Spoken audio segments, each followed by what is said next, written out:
오전에 하나님 말씀은 욥기 42장입니다. 자, 본문은 1절부터 6절로 했지만 사실 이 오늘 설교의 주제는 우리가 욥이라는 이 한 사람의 인생을 조명해 보는 것인 만큼 욥기 어떻게 보면 책 전체의 여러 구절들을 우리가 이제 아울러서 살펴볼 것입니다. 여러분 이 설교를 잘 들으시고 우리가 과연 하나님을 온전히 믿고 있는가? 나는 하나님을 온전히 신뢰하면서 그분을 절대적으로 내가 의지하고 있는가? 그걸 우리가 오늘 배우는 계기가 되어야 합니다. 자, 욥기 42장 여기 1절부터 6절을 받들어 읽겠습니다. 그러자 욥이 주께 대답하여 말씀드리기를 주께서는 모든 것을 하실 수 있으며 어떤 생각도 주께 알려지지 않을 수 없음을 내가 아나이다.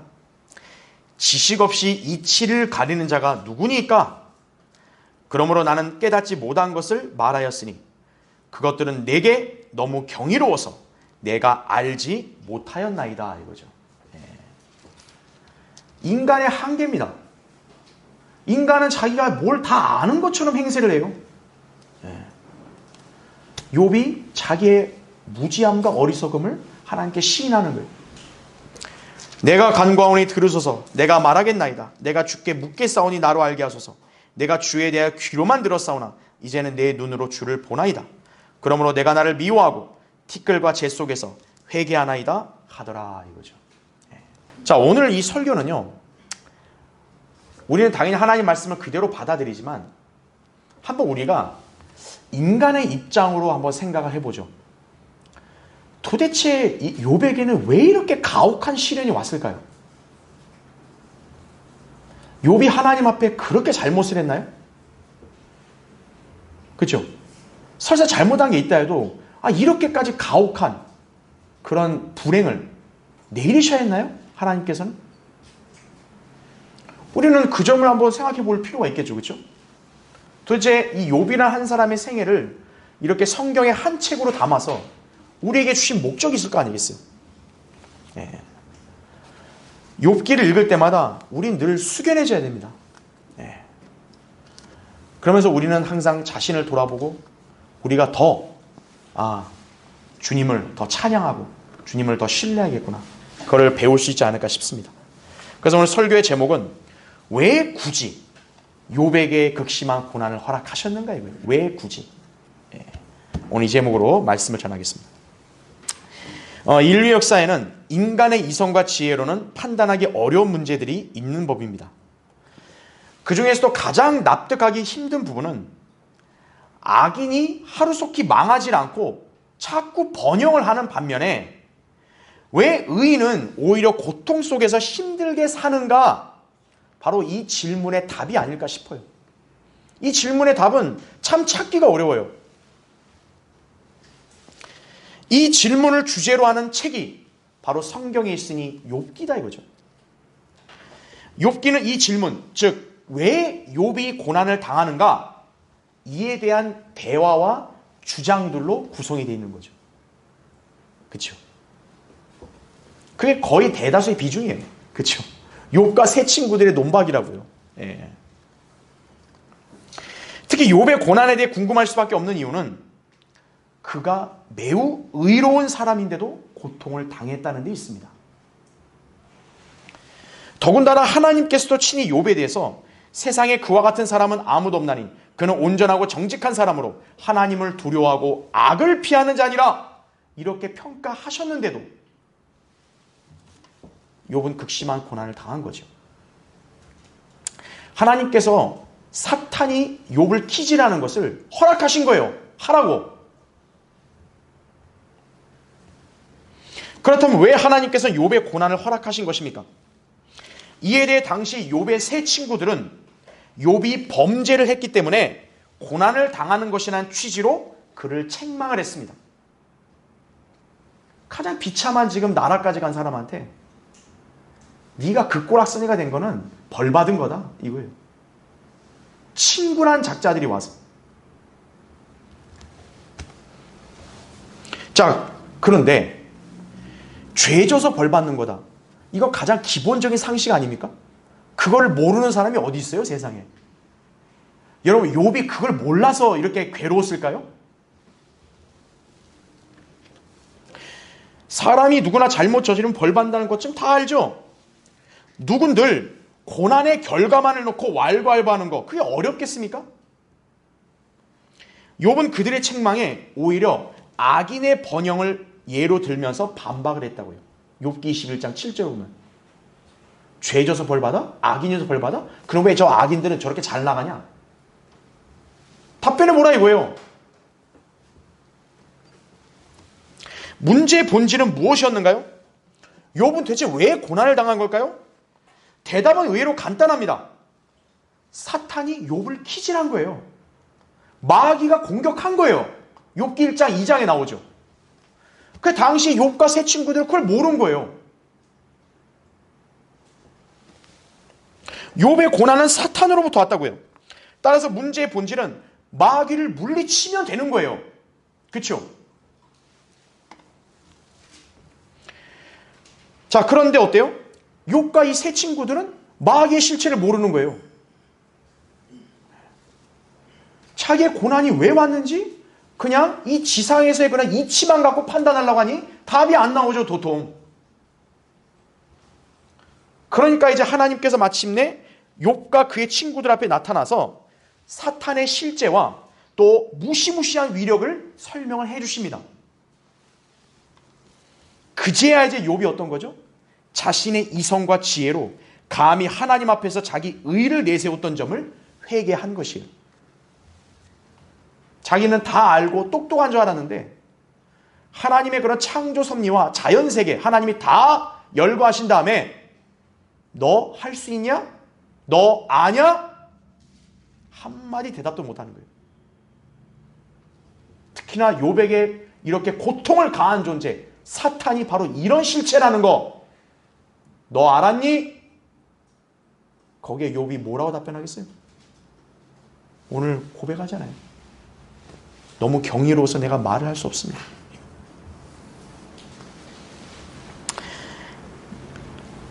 아무리 욥이라도 하나님 앞에서는 인간은 아무것도 아닌 존재예요. 그래서 욥이 회개한 거예요. 회개하니까 하나님께서 욥을 회복시켜 주신 거예요. 이전보다 더 큰 복을 주신 거예요. 자, 그럼에도 불구하고 왜 하나님께서 욥이 극심한 고난을 당하도록 그럼 허락하셨을까요? 예. 굳이 욥이 아니라 다른 사람도 괜찮았을 텐데, 그죠? 왜 하필 욥일까? 또 고난 중에서도 왜 욥에게는 하나님이 왜 어떤 응답도 안 하셨을까요? 그러면 하나님이 욥한테 가르쳐 주시면 되잖아요. 야, 마귀가 공격한 거다. 너 빨리 나한테 기도하라. 그렇게 가르쳐 주셨으면 될 텐데 그것도 안 가르쳐 주셨어요. 그 고난이 하필이면 왜 42장까지 가서야 끝이 나냐 이거예요. 예. 우리 그 점을 숙고해 볼 필요가 있어요. 왜 욥에게 이렇게 가혹한 시련을 거치게 하셨는가? 여기에는 당시 어느 누구도 욥 자신들 포함해서도요, 심지어 사탄조차도 알지 못한 일이 있는 거예요. 오직 전지전능하신 창조주 하나님만이 욥의 내면 깊숙이 잠재되어 있는 문제를 보신 거예요. 그 문제를 해결하기 위한 수단으로 사탄의 기질을 하나님은 미끼로 쓰신 거예요. 그래서 놀랍다는 겁니다. 사탄이 알았을까요? 몰랐어요. 욥 자신도 자기 자신의 내면을 몰랐어요. 하나님만 보신 거예요. 그 문제를 해결하기 위해서요, 욥의 내면에 무의식적으로 내재되어 있던 그 문제가 수면 위로 자연스럽게 드러나게 된 거예요. 무엇을 통해서요? 시련을 통해서요. 욥이 이제 마침내 그거를 볼 수 있게 되는 거죠. 나에게 이런 게 있었구나. 그래서 욥이 그걸 인지하고 회개함으로써 하나님께서는 그를 더 온전한 사람으로 갖추게 하시겠다. 이 깊은 계획과 생각을 갖고 계셨던 거예요. 그거를 하나님 외에는 누구도 알 수 있어 없어요? 모르죠. 그러니 답답하죠. 왜 욥한테 이렇게 가혹한 시련이 계속 이어질까요? 모르죠. 하나님만이 그 깊은 생각을 갖고 계신 거예요. 자, 우리 인간의 알량한 머리로 하나님을 헤아릴 수 있겠어요? 로마서 11장 33절에도 오 깊도다!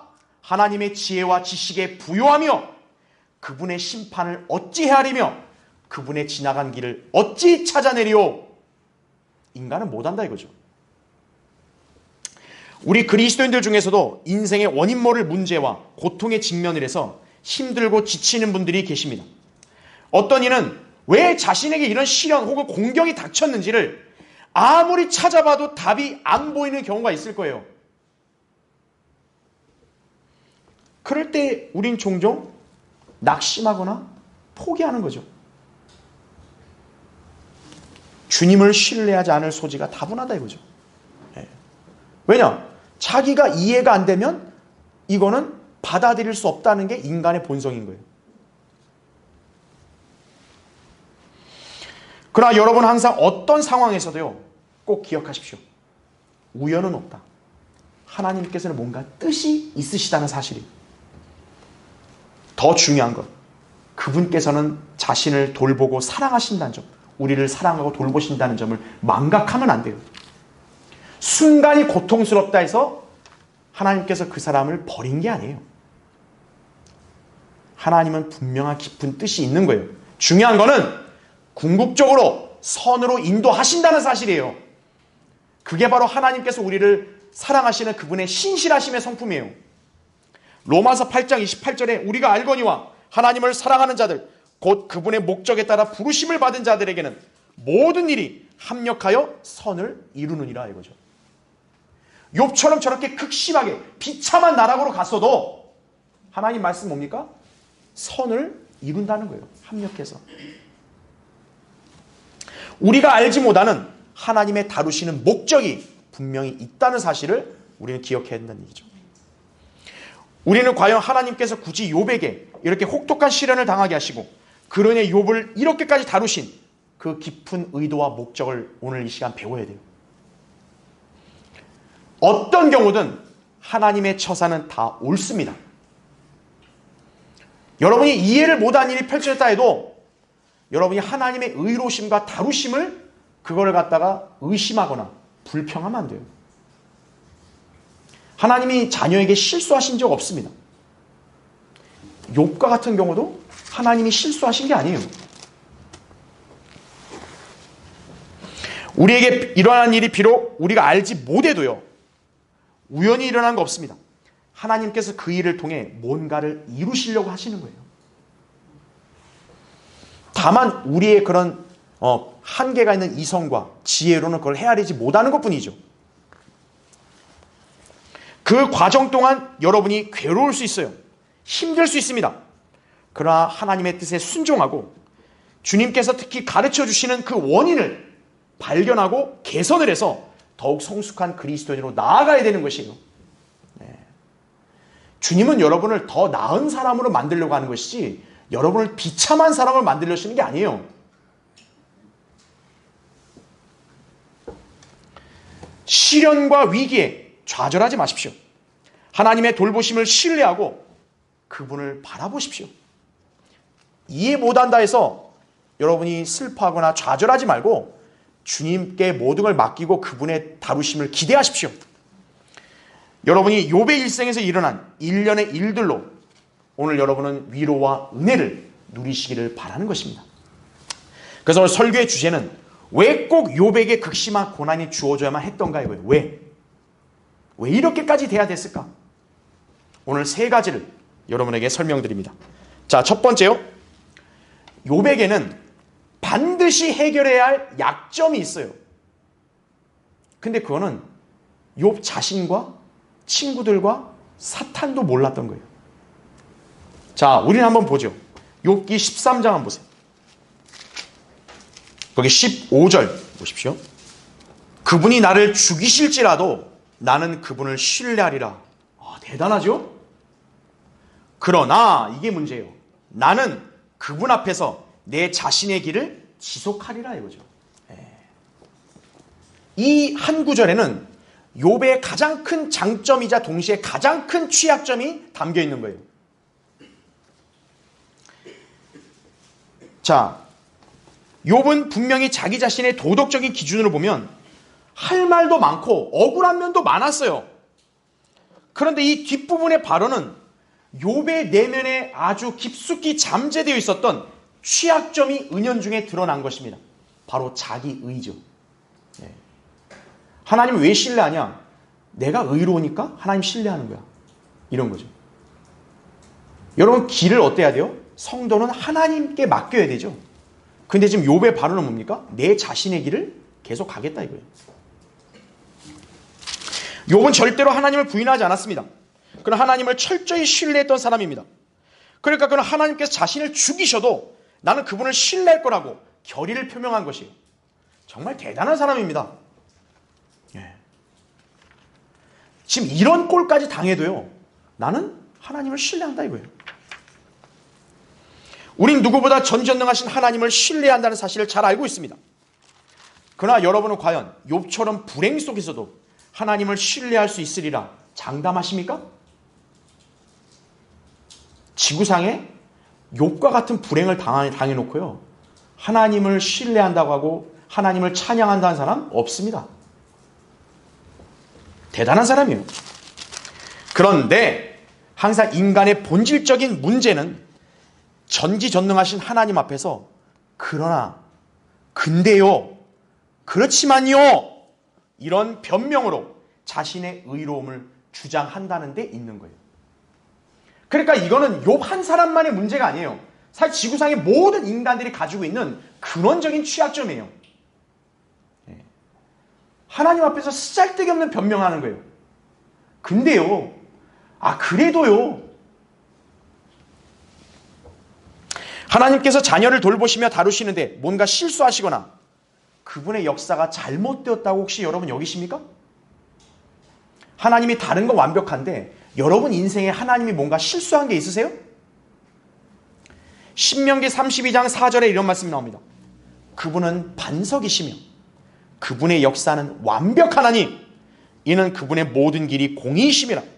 그분은 진실하시고 악이 없으신 하나님이시며 의로우시고 정직하시도다 이거죠. 이 말씀을 믿는다면 인생의 문제와 관련하여 하나님의 처사를 의심하거나 불신하면 안 됩니다. 하지만 인간은 주로 자신의 의로움을 항변하는 데 그치지 않습니다. 특히 자신의 구원과 관련해서 인간은 끝까지 알량한 자기의를 고집하고 내세우려고 하는 거예요. 난 좀 괜찮지 않나요? 이거예요.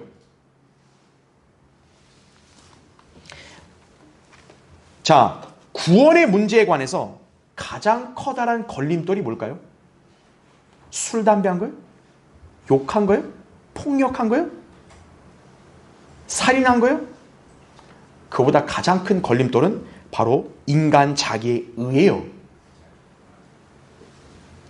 성경은 인간의 의를 불결한 것 같고 더러운 걸레와 같다고 이사야 64장 6절에 말씀하고 있다 그죠.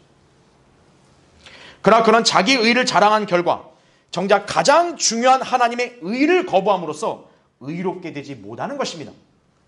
구원받지 못한 죄인들 뿐만 아니라 현 교회 시대의 이스라엘 민족도 같은 부류예요. 그래서 로마서 10장 2절 3절에 이런 말씀이 있죠. 그들에게는 하나님께 대한 열성은 있으나 지식을 따라 된 것은 아니니라. 이는 그들이 하나님의 의를 모르고 자기들의 의를 세우려 함으로써 그들 스스로 하나님의 의에 복종치 아니하였음이니라 이렇게 말씀하는 거예요. 인간의 알량한 선행, 행위 이걸로 하나님 앞에 의를 자랑한다 이거예요. 그런 사람은 정작 하나님의 의에 이루지 못하는 거예요. 자기 자신의 노력으로 하늘나라 가겠다. 한 발치도 못 가요. 죄인이 하늘나라에 가지 못하는 이유는 거창한 죄 때문이 아니에요. 인간을 멸망으로 이르게 하는 죄는 다름 아닌 예수 그리스도를 믿지 않는 죄예요. 요한복음 16장 9절에 나온다 이거예요. 왜 지옥 가냐 이거예요. 폭력을 행사해서요? 사기쳐서요? 예수 그리스도를 믿지 않아 지옥 가는 거예요. 왜 예수 그리스도를 그럼 믿지 않을까요? 여러분 그 생각 안 해보셨습니까? 왜 예수 그리스도를 믿지 않을까요, 사람들이? 욥기 35장 2절에 보면 나의 의가 하나님의 의보다 더 낫다, 이런 생각을 갖고 있기 때문에 그러는 거예요. 이것이 인간을 영원한 형벌의 장소인 지옥으로 가게 하는 결정적인 죄입니다. 하나님의 의, 성경에서는 한마디로 정의합니다. 그분의 아들 예수 그리스도였습니다. 로마서 3장 21절부터 26절, 고린도서 5장 21절에 보면 예수 그리스도를 하나님의 의라고 딱 지칭하고 있다 이거예요. 이 의를 거부한 죄, 이거에 대한 판결은 영원한 죽음입니다. 왜냐하면 이 죄는 영원한 의, 하나님의 의를 대적하는 거기 때문에 그런 거예요. 인간 자기 의가 그게 뭘 잘못입니까? 이러면 안 돼요. 인간 자기 의를 자꾸 앞세우는 순간요, 하나님의 의를 거부하는 거예요. 대적하고. 여러분은 구원의 문제에 관해서요, 결국 자신의 의를 주장하지는 않았을 것입니다. 그러나 과연 여러분은 생활 속에서 마치 자신은 하나님 앞에서 의롭고 경건하기 때문에 아무런 문제 없이 완벽한 성도인 것인 마냥 인생의 굴곡 없이 안정되고 복된 삶을 누려야 마땅하다고 그렇게 혹시 여기진 않았습니까? 노골적으로 말하면 나 주님 잘 믿고 있잖아요. 나 주님 말 잘 듣고 있잖아요. 그러니 나는 인생이 평탄하고 그냥 복이란 복은 다 나한테 부어져야 되지 않나요? 마치 그걸 당연한 식으로 그렇게 여기지 않았습니까? 여러분은 정작 자기 자신을 모를 수 있어요. 그러나 하나님께서는 우리의 내면 깊숙한 곳을 다 살펴보십니다. 우리가 깨우치지 못하고 있을 때 주님께서는 그런 약점을 때때로 원인 모를 고난과 위기를 통해 드러내시고 해결하시는 것이에요. 마치 뭐와 똑같냐면 병원에서 엑스레이나 CT나 MRI를 찍어 보니까 거기서 문제가 발견돼서 수술하는 것과 똑같은 거예요. 나 자신은 모르죠. 내 몸에 뭐가 있는지 모르고 살죠. 근데 병원에서 그렇게 아주 내부까지 딱 진찰해보니 뭐가 나왔더라 이거예요. 수술해야 된다. 그럼 어떻습니까? 수술하는 거 아프죠? 고통스럽죠? 근데 수술을 거쳐야 어떤 거예요? 그 문제가 해결이 되는 거죠. 수술하는 거 아프다고 피하면 어떻게 돼요? 그 문제를 계속 안고 있어야 되는 거예요. 그와 똑같다 이거죠. 욥은 누가 봐도 하나님을 두려워하고 정직한 의인이었습니다. 그런 의인에게 무슨 약점이 있다고 누가 감히 생각할 수 있었겠어요, 그렇죠? 그리고 여러분이 아셔야 될 게 욥이 평상시에 막 자기 의를 자랑하는 사람이 아니에요. 지금 극한의 상황에 오니까 어떤 거예요? 은연중에 드러난 거예요, 그게. 그럼 그걸 역으로 바꿔보세요. 만약 극한 상황으로 안 갔으면 그게 드러났겠어요, 안 드러났겠어요? 안 드러나죠. 육안으로 보면 욥만큼 완벽한 사람 어디 있냐? 다 그렇게 나오겠죠. 욥도 그런 자기 자신에게 그냥 빠져 있었겠죠. 나는 하나님 잘 두려워하고 있고, 난 하나님 잘 숨기고 있고, 내 자식들 단속 다 하고 있고, 난 하나님 앞에서 아무 문제 없고, 그렇게 생각하지 않았겠어요? 욥 자신도 자기 내면에 그런 약점이 내재되어 있음을 감지하지 못했다고요. 그래서 이 욥의 세 친구들의 비난까지 계속 오는데도 욥은 어떤 반응이냐? 거기 27장 한번 보세요. 27장 6절. 이 욥의 세 친구들의 비난의 그런 취지는 단순해요. 너는 의롭지 않다는 거예요. 네. 너는 죄인이고 그러니까 하나님이 널 벌 준 거야. 이겁니다. 그냥 굉장히 단순해요. 근데 욥은 분명히 어때요? 표면상 자기 죄진 게 없어요, 사실은. 그런데 27장 6절을 보세요. 내가 내 의를 굳게 잡고 놓치지 아니하리니 내 마음이 내가 사는 동안 뭐라고 그래요? 나를 책망하지 아니하리라 이거죠. 쉽게 말하면 나는 잘못한 게 없어서 나는 내가 나 자신에 대해서 뭘 이렇게 따져볼 필요 없다 이거예요. 하나님 앞에서는 이런 말 하면 안 되죠. 그런데 어떤 거예요? 욥이 이제 궁지에 몰리면서 극한까지 가니까 은연중에 드러나는 거죠. 나는 그래도 의로워. 그래서 난 이 의를 끝까지 잡고 갈 거야. 누구도 나에 대해서 뭐라 못해. 이게 이제 자기 의로 가득 찬 인간의 특징이죠. 결국 하나님께서는 비록 마귀가 욥을 까닭없이 공격하도록 허용하셨음을 아셨지만 마귀를 포함하여 누구도 모르는 욥의 내면의 무언가를 해결할 필요가 있음을 드러내 주신 것이 하나님이 왜 손을 써야 되는가? 만약에 이거를 이 상황이 아니라면 욥 자신이 수긍하겠어요? 하나님이 야, 네 내면에 너 의가 가득해 이러면 욥이 그걸 수긍할 수 있겠냐고요. 이해할 수 있겠냐고요. 욥의 주변 친구들이 그걸 이해할 수 있겠어요? 쟤처럼 저렇게 하나님 잘 두려워하는 사람 어디 있어요? 그러니까 저렇게 복 받고 잘 살죠. 저 사람이 뭘 잘못이 있어요? 다 그렇게 얘기했을 거라고요. 하나님은 타이밍을 보신 거죠. 욥을 더 복을 주시고 더 사랑하기 때문에 더 온전하게 하기 위해서는 이 약점을 좀 해결해야 되는데 언제 해결할까? 사탄이 키질하면 딱 그걸로 해결하자 이거예요.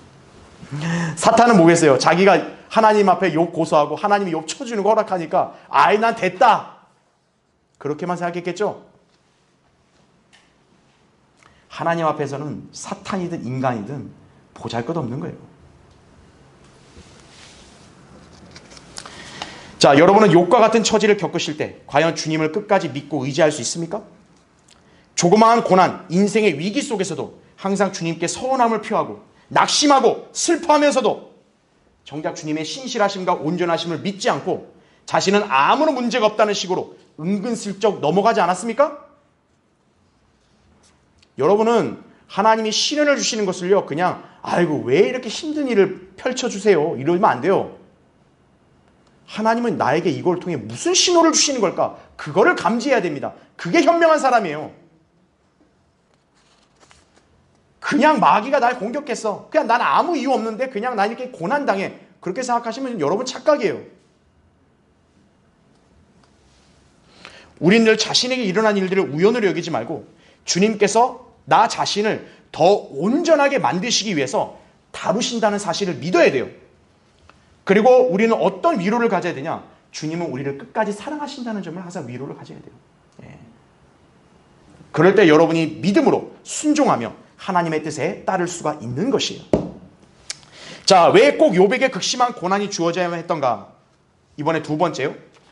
하나님께서는 욥을 통해 뭔가를 깨우치게 하실 필요가 있었기 때문이에요. 이 혹독한 시련을 왜 이렇게 지속을 시켰냐? 욥을 깨우쳐야 되는 거예요. 자, 욥도 사람인지라 새 친구들의 비난에 계속 항변을 하다 보니까요. 어느 순간에는 너무 자기 자신의 의로움을 막 드러내는 거예요. 이거 어쩔 수가 없어요. 왜냐하면 자꾸 공격을 받으니까. 자꾸 자신을 변호하는 과정 속에서 자기의 의로움이 자꾸 드러나요.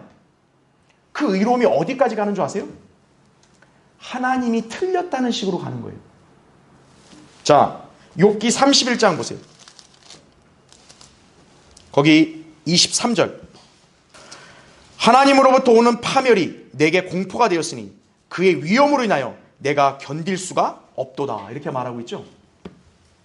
이게 무슨 말일까요? 나는 옳게 행하고 있는데 하나님이 나를 파멸시키려고 이렇게 대한다.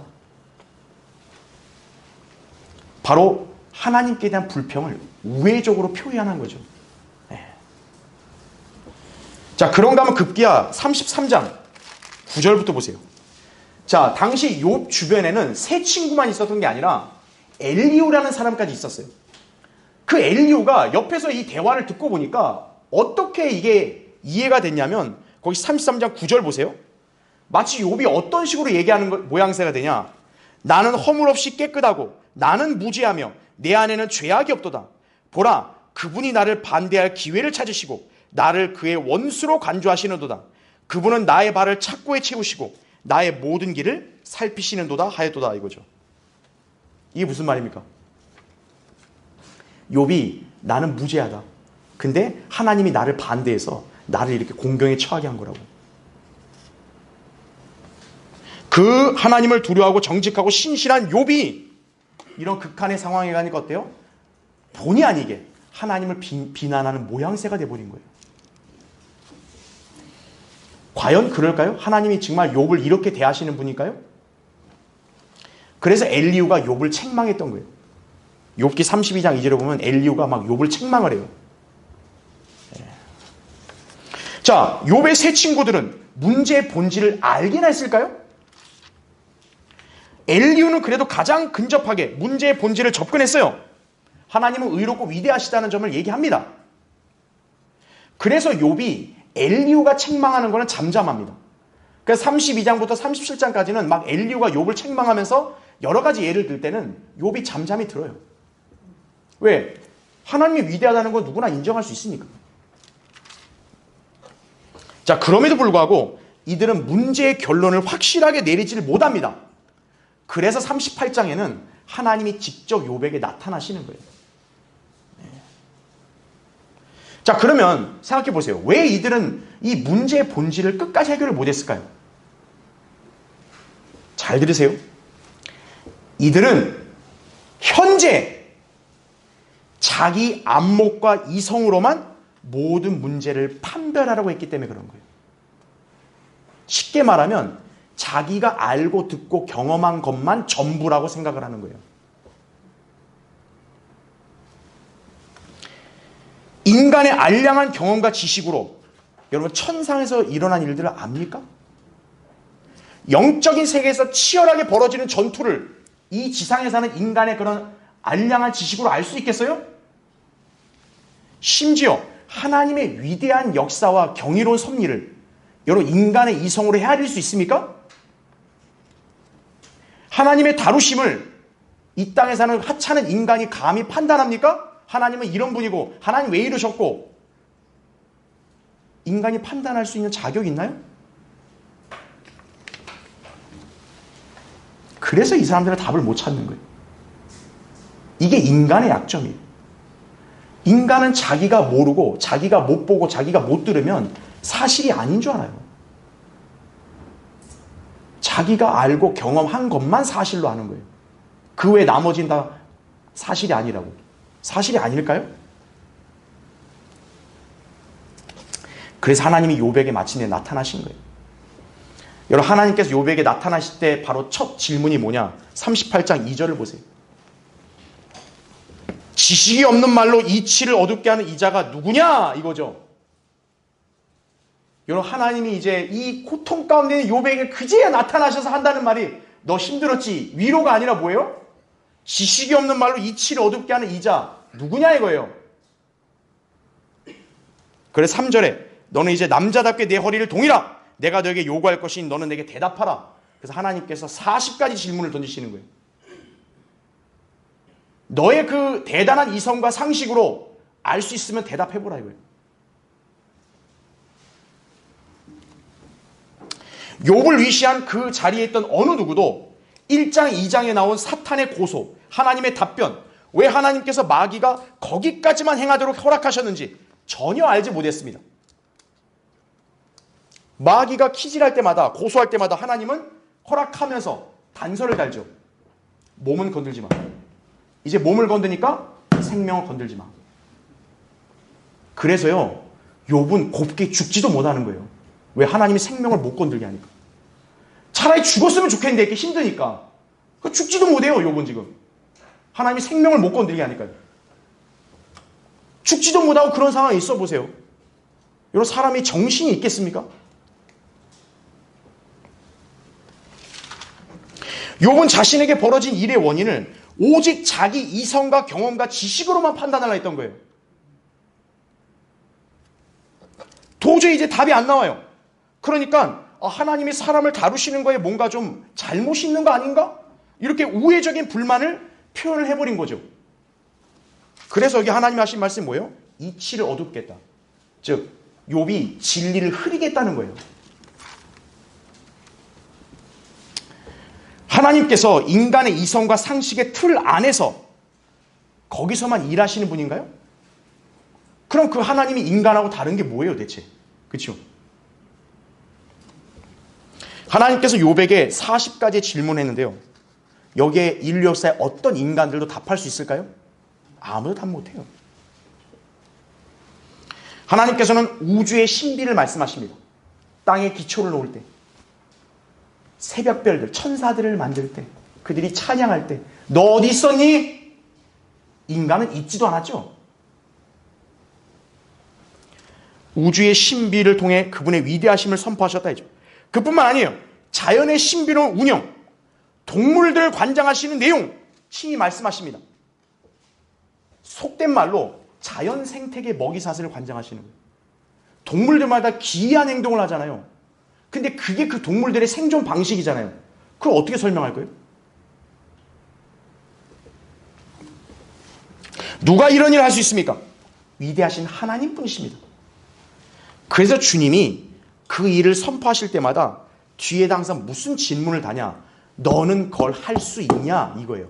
너는 할 수 있냐? 인간이 할 수 있다면 인간이 하나님 앞에서요 따질 수 있어요. 하나님과 토론할 수 있는 거예요. 인간이 할 수 있다면. 그러나 인간은 하나님 앞에서 아무것도 아닌 존재죠. 특히요, 하나님께서는 단순한 자연환경과 우주만 설명한 게 아니라 사탄의 실체를 적나라하게 드러내 주십니다. 사탄은 붉은 용인 리비아단이라는 것을 41장에 묘사하고 있죠. 거기 41장 1절 보세요. 내가 갈고리로 리비아단을 끌어낼 수 있겠느냐, 또한 끈으로 그 혀를 맬 수 있겠느냐, 이렇게 나오죠. 개역 성경에는 이걸 악어로 한 거예요. 악어. 악어는 갈고리 끼워서 그냥 끌어내죠. 이건 악어가 아니라 리비아단, 붉은 용이에요. 이게 사탄의 실체라고요. 그의 규모나 힘은 엄청나다 이거죠. 그러면 그런 마귀를 누가 감히 제어할 수 있나요? 하나님뿐이시라고요. 주님은 마귀를 또 뭐로 묘사했냐면 비못으로 묘사했어요. 비못이 짐승이거든요. 그래서 욥기 40장 15절에는 풀 뜯어먹는, 소처럼 풀 뜯어먹는 짐승으로 묘사하십니다. 왜 그랬을까요? 마귀는 어마어마하죠? 근데 그 어마어마한 마귀조차도 하나님 앞에서는 마치 어떤 존재예요? 풀 뜯어먹는 동물에 지나지 않는다는 얘기예요. 그러면 하나님은 도대체 얼마나 위대하신 분이에요? 그렇죠? 그 위대하신 하나님 앞에서 인간이 감히 견줘요?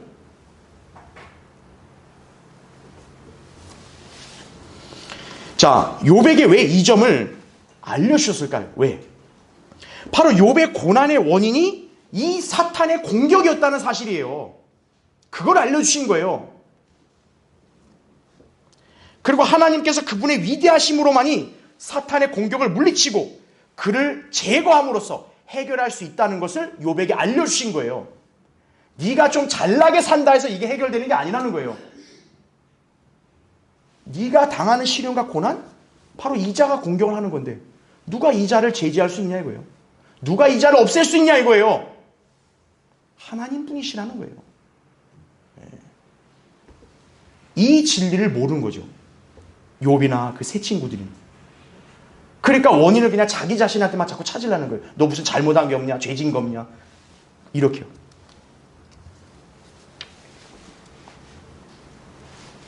자, 욥이 그토록 궁금했던 고난의 원인이 41장에 가서 풀린 거예요. 그래서 자, 욥이 하나님의 위대하심에 관한 설명을 듣고서 그제야 하나님 앞에 자신이 얼마나 어리석고 보잘것없는지를 고백을 하게 됩니다. 아까 우리 42장 2절 3절 읽었죠? 주께서는 모든 것을 하실 수 있으며 어떤 생각도 주께 알려지지 않을 수 없음을 내가 아나이다 이렇게 나오죠. 여러분 어때요? 인간은 서로를 숨길 수 있어요. 근데 하나님 앞에서는 못 숨겨요. 다 하나님 앞에서는 그 인간 내면에 뭐가 있는지 다 아시는 거예요. 지식 없이 이치를 가는 자가 누구니까 이렇게 했죠. 이거 하나님이 욥에게 먼저 질문하신 거 아니에요. 그렇죠? 책망하면서. 바로 욥이 그게 자기 자신이었다고 이렇게 시인하는 거예요. 나는 깨닫지 못한 것을 말하였으니 이거죠. 예. 그것들은 내게 너무 경이로워서 내가 알지 못하였나이다 이거죠. 여러분 사실 이게 욥뿐이겠어요? 그 당시에 자리에 있던 세 친구들 물론이고 오늘날 지상에 사는 모든 인간도 마찬가지예요. 자기의 고난과 고통을 단편적으로 그걸 분석해 보겠다? 어리석은 사람이에요. 우린 종종 자신에게 일어난 문제와 고통, 위기에 좌절하며 하나님께서 자신을 돌보지 않으시는 것처럼 착각을 하고 낙심하고 불만을 품을 때가 있어요. 우리의 시각으로 본다면 그렇게 생각이 들어요. 여러분이 진리에 순종하고 주님을 잘 섬기려고 내가 노력을 하는데 왜 갑작스러운 시련과 난관에 내가 부딪혔냐 이거예요. 괴롭죠? 다 그러면 상관없는데 거의 안 그러고 나만 그런 것 같다 이거예요. 그러나 여러분이 아는 지식과 생각이 전부가 아니에요. 탈피해야 됩니다. 여러분의 생각으로 하나님 말씀 판단하려고 하면 그거야말로 가장 큰 죄예요. 탈피해야 돼요. 여러분이 뭘 안다고 자부하면 그게 바로 여러분이 자고한 거예요, 지금요. 이사야 55장 한 펴보세요. 여기 8절, 9절 읽겠습니다. 주가 말하노라. 내 생각은 너희 생각과 다르며 내 길은 너희 길과 다르니 이거죠. 하늘들이 땅보다 높음 같이 내 길이 너희 길보다 높으며 내 생각이 너희 생각보다 높음이라 이거죠. 하나님의 생각에 인간이 감히 범접할 수 있습니까? 없어요.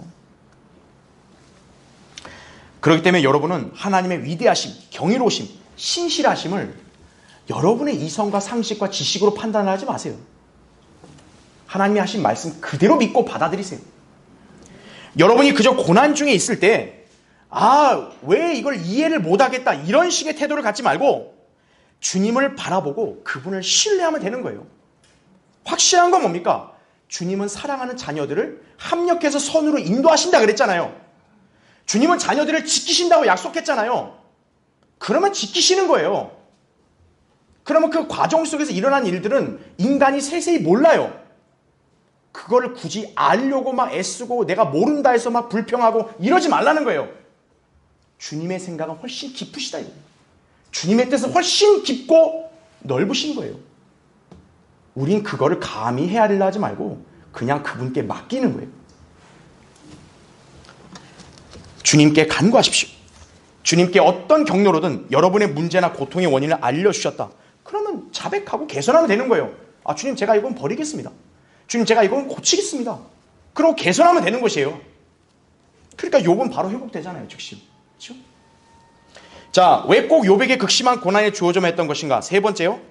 하나님께서는 욥을 고난을 이겨낸 챔피언으로 삼으셨기 때문에 그런 거예요. 이유가 어쨌든 하나님은요. 이 마귀의 제안에요. 욥을 선수이자 챔피언으로 인정하시고 세우신 거예요. 여러분 이 생각 안 해보셨습니까? 주님이 왜 사탄의 퀴즈를 알면서도 그대로 응해 주셨을까요? 주님이 사탄의 도발에 말려드신 거예요? 내가 얘의 제안 괜히 받았다. 하나님 그러신 거예요? 천만의 말씀이에요. 주님께서는 비록 욥이 연약하고 시리에 빠질 수는 있어도 최소한 사탄이 의도한 대로 하나님을 부인하거나 저주하지는 않을 거라는 점을 하나님은 믿으신 거예요. 그리고 욥이 하나님을 온전히 신뢰할 것이라는 사실에 하나님은 자신이 있으신 거예요. 그러니까 사탄의 도전에 기꺼이 응한 거예요. 욥이 고통 가운데 신음하고 불평할 수 있어도 사탄 네가 의도하는 대로 하나님을 부인하거나 저주하는 일은 없을 거다 이거예요. 그래서 주님은 사탄 앞에서 뭐라고 먼저 말씀하십니까? 너는 내 종 욥을 유의해 보았느냐? 말합니다. 세상에 그와 같은 사람은 아무도 없나니 그런 거예요. 여러분 이 말씀 볼 때 뭔가 생각되는 거 없으세요? 욥기 1장 2장을 보면 사탄이 하나님 면전에 나타납니다. 하나님이 묻습니다. 너 어디 갔다 왔냐? 땅 위를 두루 다니다 왔습니다. 그럼 그렇게 두루 다니고 하나님 앞에 왜 왔을까요? 사탄이? 하나님이 몰라서 그랬을까요? 무슨 일이니? 아니죠. 하나님이 갑자기 너 내 종 욥을 위해 보았냐? 이렇게 말하는 거예요. 사탄의 입에서 먼저 욥이 나온 게 아니에요. 하나님이 먼저 너 내 종 욥을 위해 보았냐? 묻습니다. 그럼 사탄이 욥을 유의 안 했을까요? 이미 하고 온 거예요. 욥을 예의주시하고 이놈을 내가 고발하겠다고 온 거예요. 근데 하나님은 다 아신 거죠. 먼저 하나님 물으시는 거죠. 너 내 종 욥을 위해 보았냐? 그와 같은 사람 없다. 사탄이 다 좋았겠죠. 하나님, 욥이 정말 그럴 것 같으세요? 다 고통 한번 줘보세요. 하나님이 근데 의외로 그래 줘 이러시니까 사탄은 얼마나 신났겠어요. 하나님이 몰라서 당했을까요? 하나님도 자신이 있은 거예요. 왜 자신이 있을까요?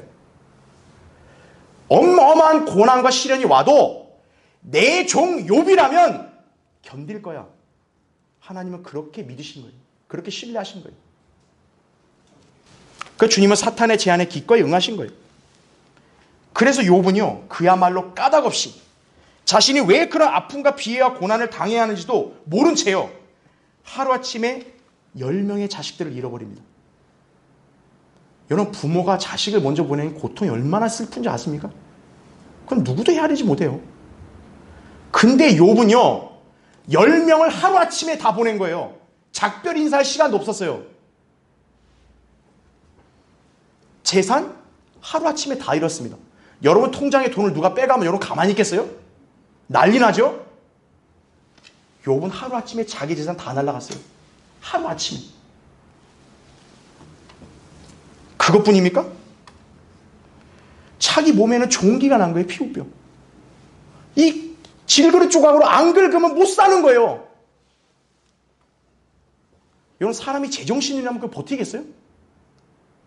그러니까 아내가 옆에 와서 야, 너 뭐하러 사냐, 그냥 하나님 저자고 죽으라고. 그럼 아내가 떠나버려요. 그 알랑방구 끼던 친구들 다 끊어졌어요. 망하니까. 기껏 온다는 3명의 친구들이 와서는 염장을 지르는 거예요. 네가 죄인이어서 벌을 받은 거다. 여러분, 욥의 입장이면요, 그거 견딜 수 있겠습니까? 이건 자살하고도 남을 일이에요. 근데 욥은 자살도 못해요. 하나님이 생명을 딱 막아놓으니까요. 욥의 고난 앞에는 누구도 말할 자격이 없어요. 근데 주님이 왜 그렇게까지도 욥이 당하게 하셨는가? 하나님은 욥을 기대하신 거예요. 내 종 욥이라면 이길 수 있다 이거예요. 다른 성도는 못 견뎌도 내 종 욥은 이겨낸다 이거예요. 욥이 얼마나 대단한 사람이에요. 욥기 1장에 보면 그 일 터지니까 오히려 하나님을 송축합니다. 내가 내 어미의 태에서 맨몸으로 나왔으니 내가 맨몸으로 그리 돌아가리다. 주신 분도 주시오, 빼앗아가신 분도 주시니 내가 주의 이름을 송축하나이다. 2장에 가서 아내가 저주하니까 뭐라 그래요? 아, 당신 어떻게 그렇게 어리석게 말하냐? 우리 하나님께 좋은 것도 받고 나쁜 것도 받는 거 아니냐? 욥이 자기 입술로 죄를 짓지 않은 거예요. 그래야 욥은 하나님께로부터 사탄의 실체를 듣고 나서 자신의 어리석음을 회개한 결과 주님께서는 친히 개입을 하시죠. 욥을 구해주시고 이전보다 더 큰 복으로 보상해 주셨던 것입니다. 이것이 믿음의 시련을 견딘 성도에게 주어진 영광이에요. 아멘. 베드로전서 1장 7절에 나오죠. 너희 믿음의 시련이 불로서 단련될지라도 없어져 버리는 금보다 훨씬 더 귀하게 되어 예수 그리스도께서 나타나실 때 칭찬과 존귀와 영광을 받게 하려 함이니라. 여러분도 시련을 겪으세요? 그 시련에 투덜댈 필요 없다고요. 오히려 내가 주님께 영광을 받을 기회로 삼는 거예요. 하나님께서는 성경에서 노아, 다니엘, 욥 세 사람을 의인이라고 말씀하십니다. 구약의 수많은 인물들 중에요, 하나님께서 최상으로 인정해 주신 의인의 반열에 욥이 올라간 거예요. 비록 욥이 한계는 있었어도 하나님을 끝까지 신뢰했고 말씀을 온전히 믿었고 그분만을 응시했다 이거예요. 하나님이 대답을 안 해줘서 괴로웠지 그건 하나님만 응시한 거예요. 그러자 주님께서는 그의 한계를 깨우쳐 주셨고 욥은 즉시 하나님께 회개했다 이거죠. 그래서 여러분 거기 욥기 23장 10절 보세요. 그러나 그는 내가 택한 길을 알고 계시니 그가 나를 뭐 하시면요? 연단하시면 내가 어떻게 된대요? 금같이 나오리라. 욥은 그런 자세로 고난을 기꺼이 감당한 것이. 자, 이처럼 그리스도인들도 욥의 행보를 유념하여 교훈을 배워야 합니다.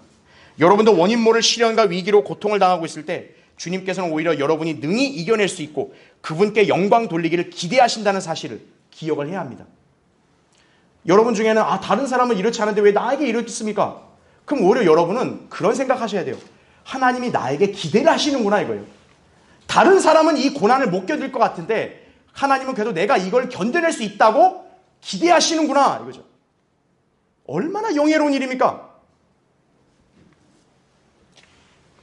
여러분이 남들이 잘 겪지 않는 인생의 역경과 환난을 당했다면 주님께서 여러분에게 그만큼 기대 거신다는 사실을 알고 기뻐해야 돼요. 잠시뿐인 고난의 과정으로 주님께서는 여러분을 더 온전케 하시고 힘을 주실 것이기 때문에 그런 거예요. 베드로전서 5장 10절에 나온 게 모든 은혜 하나님 곧 그리스도 예수로 인하여 그의 영원한 영광으로 우리를 부르신 분께서 너희가 잠깐 고난을 받은 후에 너희를 온전케 하시고 견고케 하시며 힘을 주시고 확고히 하시느니라 이거죠. 하나님 약속이에요. 주님께서는 고난 중에 있는 성도에게 은혜를 베푸십니다. 비록 그의 잘못과 약점을 고치기 위해서 고통이 수반될지라도 주님께서는 연약한 성도가 감당할 수 있는 이상의 시험을 당하게 하지 않아요. 설사 당해도 피할 길을 마련하시는 분이 우리 주님이에요. 고린도서 10장 13절이에요. 주님은 여러분을 그냥 방치하지 않으십니다. 그러므로 우리는 고난 중에 있을 때 계속 주님을 응시하고 신뢰하고 하나님의 위대하심을 의지해야 되는 것이에요. 이 고난에서 내가 온전히 회복될 수 있는 길은 하나님의 능력밖에 없기 때문에 그런 거예요. 그럴 때 승리해서 주님을 영화롭게 해드릴 수 있는 것입니다. 자, 이래야 욥은 고난을 인내로 견뎌낸 딱 챔피언이 된 거예요. 하나님은 고난, 인내 대명사로 욥을 딱 제시한 거예요. 인류 역사에서.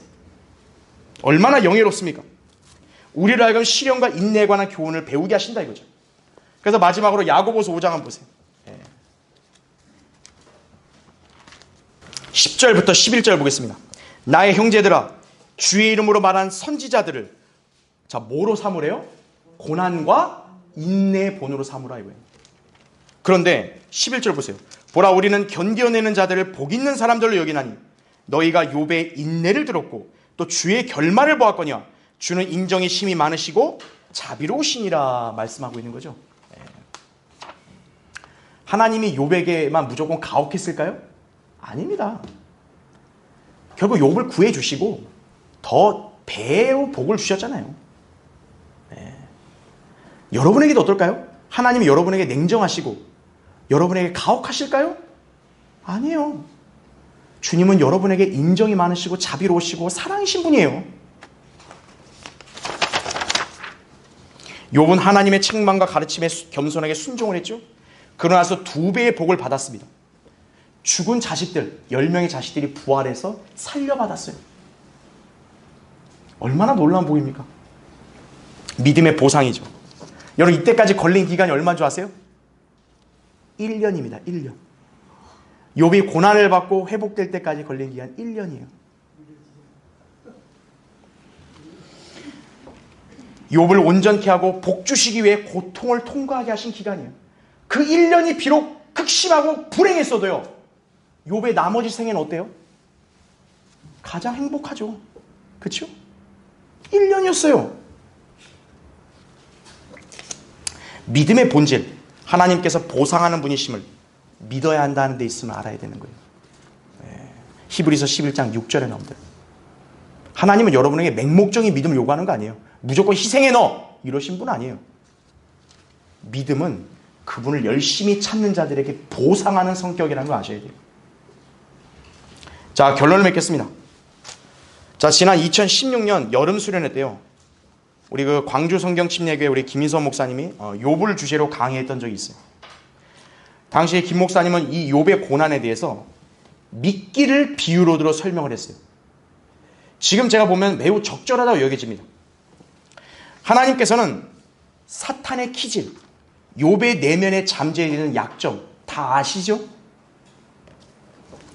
사탄도 자신의 목적을 달성했다 착각을 했겠지만 하나님께서는 이참에 욥의 약점도 드러내 고쳐주시고 그를 더욱 온전하게 하시겠다는 깊은 뜻을 실현하셨던 것이에요.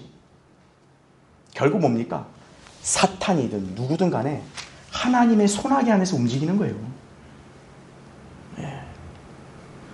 하나님은 곧바로 욥한테 이거 고치자 이런 말 안 했어요.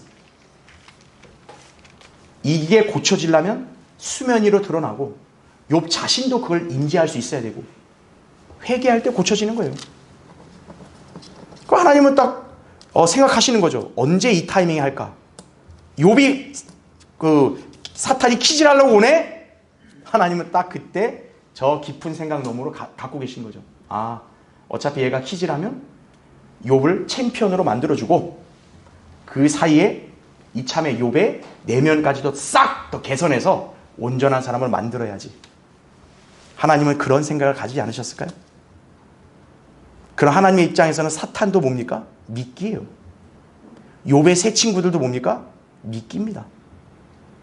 새 친구들이 막 그냥 극단으로 몰아줘야 욥이 더 나올 거 아니겠어요. 그런 하나님의 깊은 의도와 보이지 않는 영적인 세계, 욥이 알았을까요? 몰랐죠. 그러니까 자신의 안목과 이성으로만 자기에게 일어난 일을 판단하려고 하는 우를 범했죠. 주님은 그런 욥을 일깨우신 거예요. 너의 사고의 틀 벗어나라 이거예요. 하나님의 놀랍고도 깊은 생각을 어찌하리겠습니까? 자, 욥이 하나님의 의로우심과 위대하심을 실감하고 자신의 어리석음을 깨닫게 된 것은 뭐 때문일까요? 시련 때문이에요. 좋을 때는 그걸 깨달아요, 못 깨달아요? 못 깨달아요, 오히려. 시련이 닥치니까 어때요? 하나님의 위대하심을 더 실감하게 되고 더 신뢰하게 되는 거예요.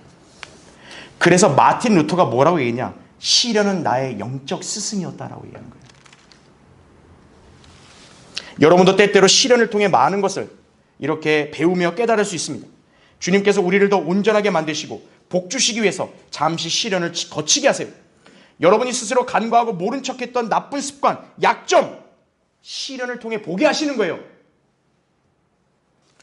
주님의 도우심과 은혜로 고쳐지고 더 성숙해질 수 있고 주님을 더욱더 바라보며 그분을 신뢰하게 되는 것이에요. 시련이 나쁜 게 아니에요. 좋은 겁니다. 우리의 이성으로 헤아릴 수 없는 하나님의 위대하신 손길이 그 일을 이루시는 거예요. 따라 여러분은 어떤 상황에 처하든 예기치 않은 위기나 고난으로 고통을 겪든 하나님은 의로우시다는 사실을 꼭 인정하셔야 돼요.